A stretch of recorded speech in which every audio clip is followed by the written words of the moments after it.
most of us sort of the opposite of that? I think it's a mix. I think it's never yes or no. Yeah. I think when it's really no, when you don't have emotional courage, you find people getting into all sorts of trouble, from harassment to legal issues to I think the reason we get ourselves in real trouble is for lack of emotional courage in many ways in organizations.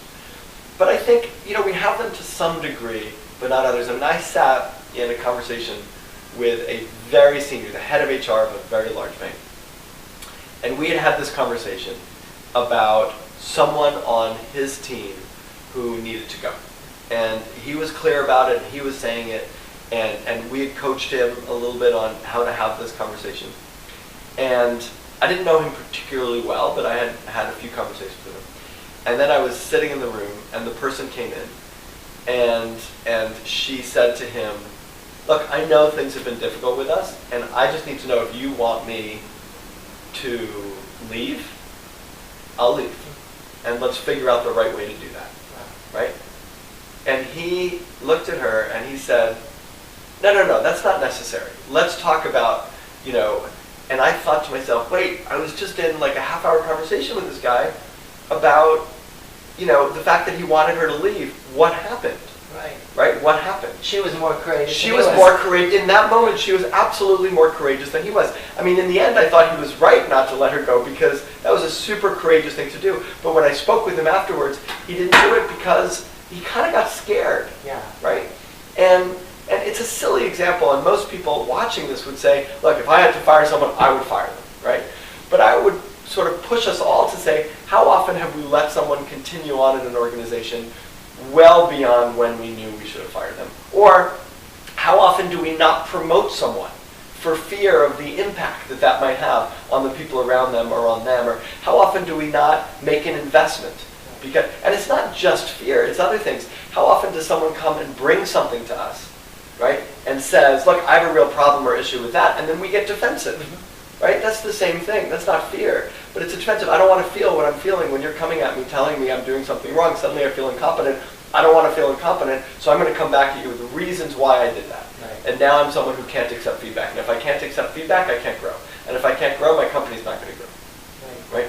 So it gets in our way, and I think most people I know, myself included, could stand to increase our emotional courage.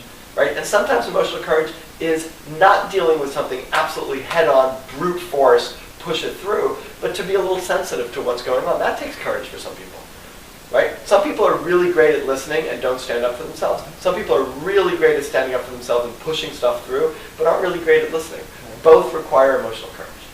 And so, when I think of, when I think of like the one thing that's most important for people to learn and to develop in themselves, the one thing that if you develop in yourself, it impacts every other aspect of how you lead and what you know and what you're able to do, it's emotional courage. Wow. Awesome. So how can we teach leaders to be more emotionally courageous? Is that possible? Yeah, I think it's the key to teaching them to be emotional courageous is to require emotional courage of them. Mm-hmm. Right? So if I put you in a classroom and I just teach you a bunch of stuff about emotional courage and you write it down, or truthfully, anyone even watching this video, if they're taking it, they're going, yeah, that's really important, that's really great, emotional courage is really important.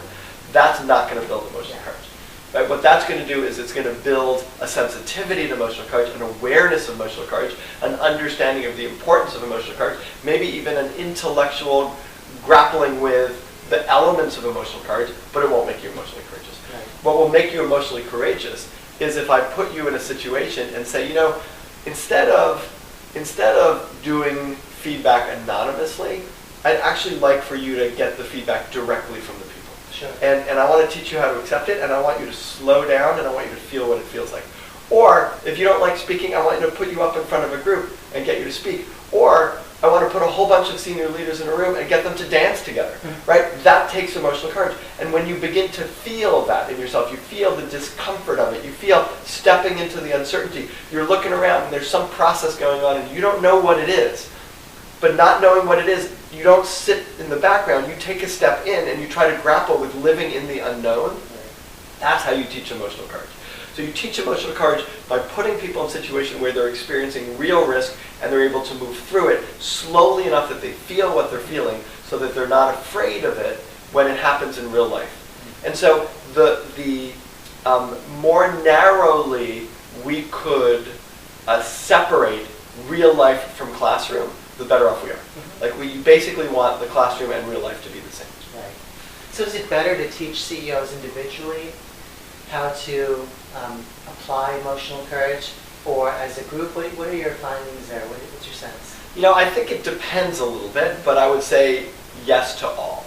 Meaning, I think there's, a lot of my work is one-on-one as an advisor to CEOs and their leadership teams, and the one-on-one work is really critical. They can confide in me in a way that they wouldn't otherwise. We develop a relationship that makes it really safe for them to share stuff, and then I can help them figure out what those next steps are.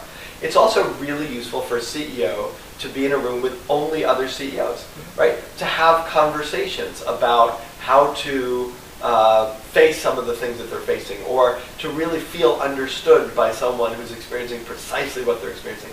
And the third piece is, I think it's really helpful for CEOs to be in a cross-hierarchical group, because that's the reality of how they lead. So to actually have to stand up and have the courage to share weaknesses of theirs in front of people who report to them is not only incredibly powerful in terms of gaining people's loyalty and commitment and their own authenticity, which makes the organization stronger, but it develops emotional courage like nothing else. Right. And I think that's such an important aspect of leadership, right? Being human in front of the people who you're leading. Right. Because otherwise, exactly right. You're not really one of them. You're someone who they might admire on some level, but they're not really going to be into where you're going unless they really relate to you in some manner, right? Right. And Very true cool. trust is developed when people feel like they have a sense of you.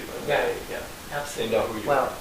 so let's talk about the Bregman Leadership Intensive, which I understand to be really about the things we're talking about. It's leadership development, but what I believe you've done with that, Peter, is honed in on this aspect, this very important asset that every leader should have, which is not just understanding emotional courage, but internalizing it and practicing it. Let's talk about that a bit. Right, that's exactly right. And we're doing something even a little new this year. We're doing a few intro to Bregman leaders. So it's like one-day programs. We've got one in LA and one in New York, and we have a weekend program in Massachusetts. Cool.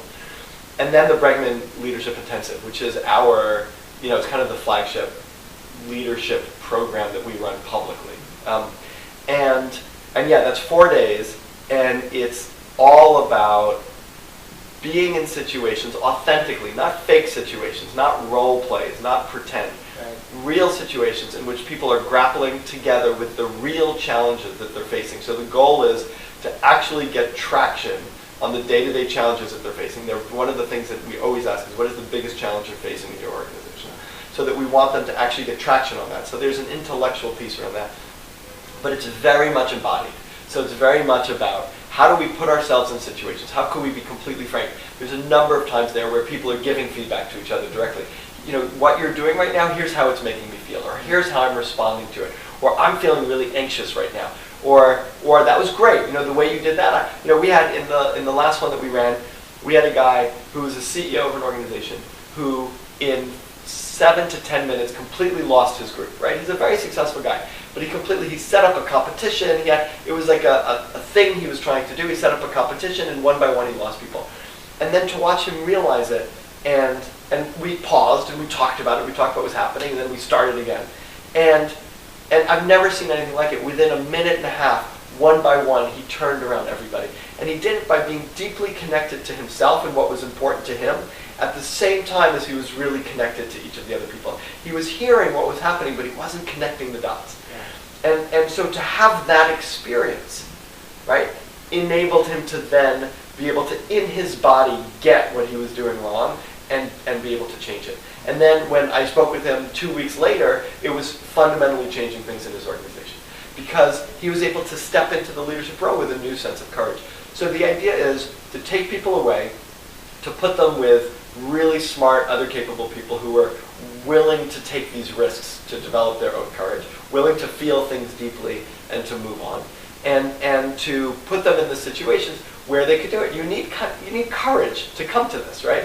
It's not sort of for the faint of heart. We're not doing anything dangerous. No one's getting hurt. But you have to say, I want to develop this muscle called courage and emotional courage. And to do that, I'm willing to sit in my own emotions and the emotions of other people.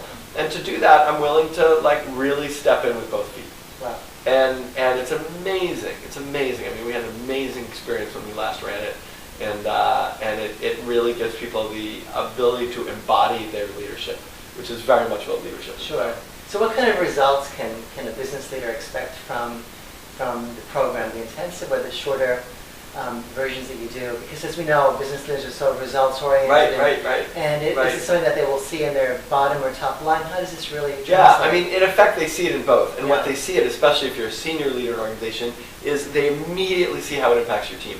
So if you're senior enough in an organization, your goal is to build an independently capable team. Right. That's your goal, right? You need to build a team of people who can operate independently, who can make great decisions, and who can run. Otherwise, you're doing everybody else's job, and you're not going to be able to grow the organization. So you need that.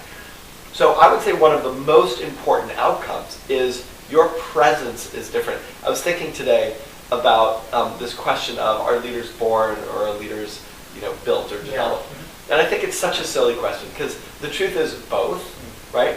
But I think when I think about the outcome, I almost think what we're doing is we're helping people to develop born leadership, right? And I know that's a juxtaposition and it doesn't really fully make sense, but that's sort of what's happening because they walk in, they step in, feeling and looking very differently than they did when they stepped into the program.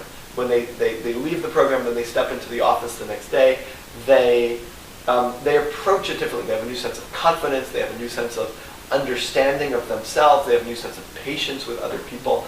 And the people around them immediately see it. I mean, it's almost magical. They immediately see that difference, and it changes the relationship. And when the relationship changes, it changes what they're willing to produce for this leader. And it's the kind of thing where people who direct reports before said, look, I'm willing to follow this person, but I'm not going to fall on a sword for him or her, come out saying, I'm willing to follow them anywhere. Wow. Right? I'm willing to follow. Because there's a new sense of connection with this person in terms of what it is that they're able to pull out of other people. Wonderful. So I think that kind of wraps it up. Anything else you wanted to share with us about emotional courage or leadership development or the programs, of course, that you'd like to add?